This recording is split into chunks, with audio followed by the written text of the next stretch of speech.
আগামী জাতীয় নির্বাচন 2026 সালের এপ্রিলের প্রথমার্ধের যে কোনো একটি দিনে অনুষ্ঠিত হবে।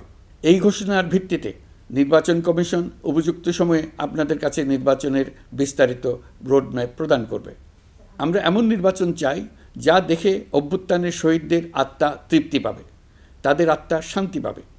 আমরা চাই আগামী নির্বাচনে সবচেয়ে বেশি ভোটার, সবচেয়ে বেশি প্রার্থী ও দল অংশ নেক। এটা সবচেয়ে অবাধ, সুষ্ঠু ও নিরপেক্ষ নির্বাচন হিসেবে জাতির কাছে স্মরণীয় হয়ে থাকুক। 1.5 যুগ পরে দেশে সত্যিকারের একটি জনপ্রতিনিধিত্বশীল সংসদ গঠিত হবে। বিপুল তরুণ গোষ্ঠী এবার জীবনে প্রথম ভোট দেওয়ার সুযোগ পাবে। এসব লক্ষ্যে প্রয়োজনীয় সকল পদক্ষেপ নেওয়ার জন্য আমরা জাতির কাছে অঙ্গীকারবদ্ধ।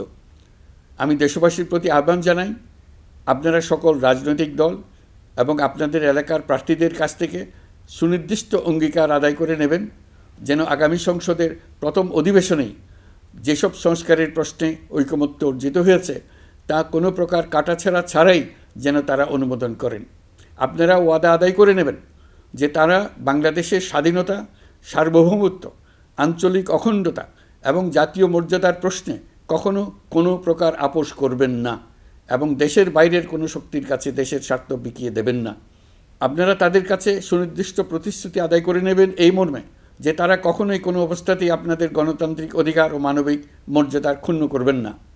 আপনারা তাদের কাছে অঙ্গীকার আদায় করে নেবেন যে তারা সম্পূর্ণ সততা ও স্বচ্ছতার সাথে দেশ পরিচালনা করবেন এবং সকল প্রকার দুর্নীতি, দলীয়করণ, টেন্ডারবাজি, সিন্ডিকেটবাজি, চাঁদাবাজি, সন্ত্রাসী কর্মকাণ্ড ইত্যাদি গণবিরোধী কাজ থেকে নিজেদেরকে সম্পূর্ণভাবে মুক্ত রাখবেন।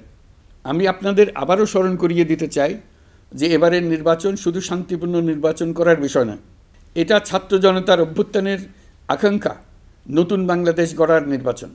এই নির্বাচনে পরিচিত দলগুলিই থাকবে, তাদের পরিচিত মার্কাগুলিই থাকবে, কিন্তু ভোটারকে বের করে আনতে হবে যে এই মার্কার পেছনে আপনার কাছে ভোট প্রার্থীরা কে কতটুকু নতুন বাংলাদেশ গড়ার জন্য প্রস্তুত, কে কতটা প্রতিজ্ঞাবদ্ধ। আমরা যারা এই নির্বাচনে ভোটার হব তারা অত্যন্ত সৌভাগ্যবান এবং সৌভাগ্যবতী। আমরা একটা অনন্য ঐতিহাসিক ভূমিকা পালনের সুযোগ ও দায়িত্ব পাচ্ছি। আমরা জাতির নতুন যাত্রাপথ তৈরি করে দেওয়ার দায়িত্ব পাচ্ছি। আমরা নতুন রাজনৈতিক সংস্কৃতি সৃষ্টির মহান সুযোগটা পাচ্ছি। আমাদের সুচিন্তিত ভোটের মাধ্যমেই নতুন বাংলাদেশ নির্মিত হবে। শহীদদের রক্তদান সার্থক হবে। আশা করি বিষয়টা নিয়ে চিন্তাভাবনা করেই সবাই ভোট কেন্দ্রে যাব এবং দৃঢ়প্রত্যয়ে ভোট দেব। এখন থেকে ভাবনা চিন্তা শুরু করুন, আলোচনা শুরু করুন। এখন থেকে আপনাদের ভোটের গুরুত্বটা বুঝে নিন।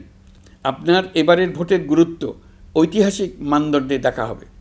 প্রিয় দেশবাসী, আমাদের সবসময় মনে রাখতে হবে পতিত ফ্যাসিবাদ ও তার দেশি বিদেশি দোসররা নতুন বাংলাদেশ গড়ার সম্মিলিত প্রচেষ্টাকে পদে পদে বাধাগ্রস্ত করার চেষ্টা চালিয়ে যাচ্ছে। তারা নানামুখী অপপ্রচারে লিপ্ত। তারা সবসময় চাইবে জুলাই অভ্যুত্থানের মাধ্যমে তৈরি হওয়া জাতীয় ঐক্যের শক্তিকে পরাভূত করতে, গণতান্ত্রিক আকাঙ্ক্ষা বাস্তবায়নের প্রচেষ্টাকে লাইনচ্যুত করতে এবং বাংলাদেশকে পুনরায় করায়ত্ত করতে। আমি আগেও বলেছি, আজ আবারও বলছি, আমরা একটা যুদ্ধ অবস্থায় আছি। এখন আমাদের একতাবদ্ধ থাকতে হবে যে কোনো মূল্যে। পরাজিত শক্তি এবং তাদের সহযোগীরা ওত পেতে বসে আছে আমাদের ছোবল মারার জন্য, আমাদের অগ্রযাত্রাকে রুখে দেওয়ার জন্য। আমরা তাদের কিছুতেই এই সুযোগ দেব না।